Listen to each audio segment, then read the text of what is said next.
I'm your boogeyman. That's what I am. My thoughts on critical race theory. Whatever I can.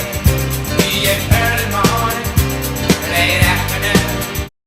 Again, a senior level course. So anybody talking about critical race theory is being taught in high school, kindergarten, or middle school. It's flat out lying to you, and they're playing on one ignorance of the term critical race theory. I'm your boogeyman. That's what I am. I'm here to do whatever I can.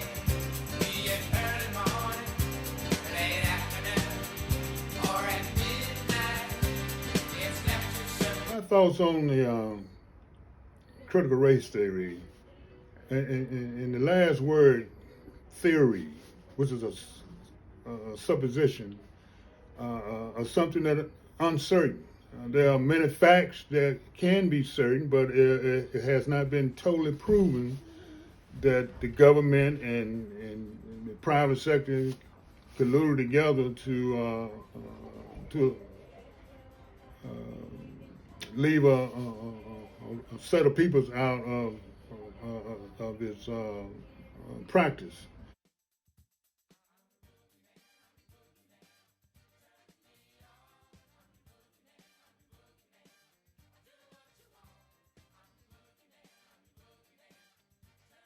Now, a good example of some of these practices that the government did do,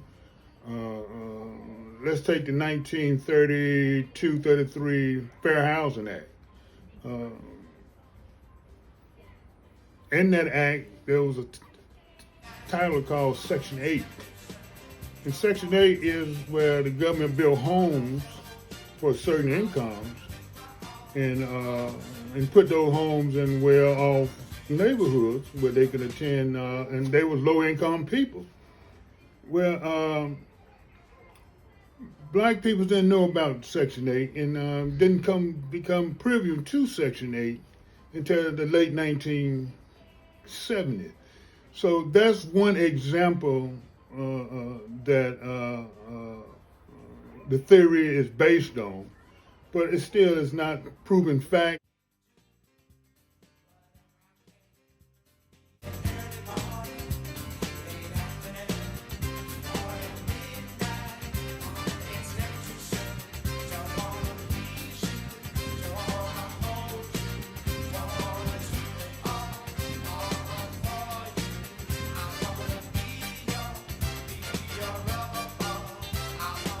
Use that to discriminate against peoples of color.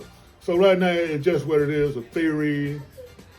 This subject is taught at the senior level in college. It's not taught in schools. Anybody telling you that it's taught in high school is flat out lying, period. That's the only thing you can say.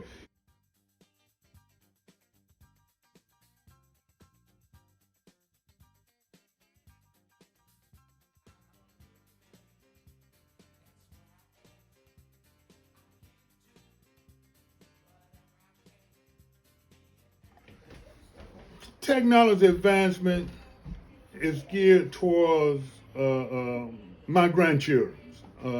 My children are in their mid to late 40s.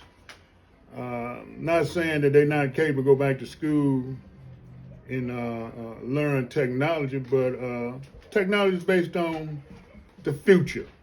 I gave my granddaughter, my granddaughter,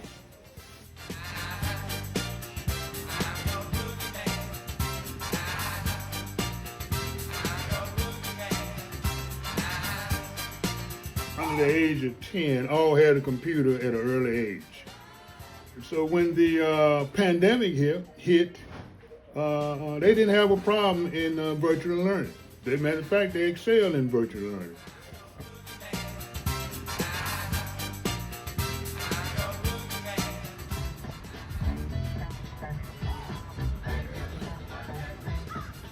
Two-year colleges and transform those schools and bring them up, and fund them and bring them up to standard to train this new generation, all the technology aspects that is needed to compete in this world. Alabama students has really struggled during the pandemic. And one reason they struggled because Alabama was not prepared for the future. Libraries couldn't be used. Schools wasn't equipped. Alabama as a state period was not ready for the 21st century when the pandemic hit. People didn't know how to work from home. The state struggled. And again, Alabama is 94.6% rural. And those woods need to be lit up. Technology need to be able to get in those woods and train the people. You shouldn't have to leave a rural county to advance in the 21st century. Gun violence, I had the pleasure to work in rural Alabama as working in the large city of Alabama. And when I lived on my grandparents' farm, out in no man's land, I could see, you need a gun because nobody is around for miles. But it's just the opposite in the city. We live next door, we live less than 10 feet apart from each other in the city. And again, 59% of Alabama population live in the urban cities. I mean, people's on top of each other. Everybody wake up with a bad moment, say the wrong thing, a fight can break out. Well, if everybody has guns, then it doesn't take much for everybody, people start pulling out guns as a way to stand in their grounds. And the state legislation has to get in, and the federal government, because everybody don't have the mental capacity to carry a gun. And I can speak in truth because my oldest son has mental health issues. And I ask people today, my son has mental health issues. He's been institutionalized several times. Would you want him to have a gun out on the streets? Well, Alabama law says he can. And nobody's done the background to prevent him from carrying a gun. So everybody can have a gun. What goes on, what applies to rural Alabama does not apply to urban Alabama. Into the 21st century? Yes, my goal as U.S. Senator would be to bring Alabama together as one. Our politicians are dividing us with stupid catchism like critical race theories and doing race baiting to keep us divided. It's time for this state to act as one. We're all Alabamians. District 8 can't move forward without the U.S. Congressional District 8 cannot move forward without the U.S. Congressional District 3. 7. It's only 7 districts. All 7 U.S. districts must move together. We can bring prices down if we work together, especially for this giant infrastructure bill. Mm-hmm. We are going to have to work as one to keep this thing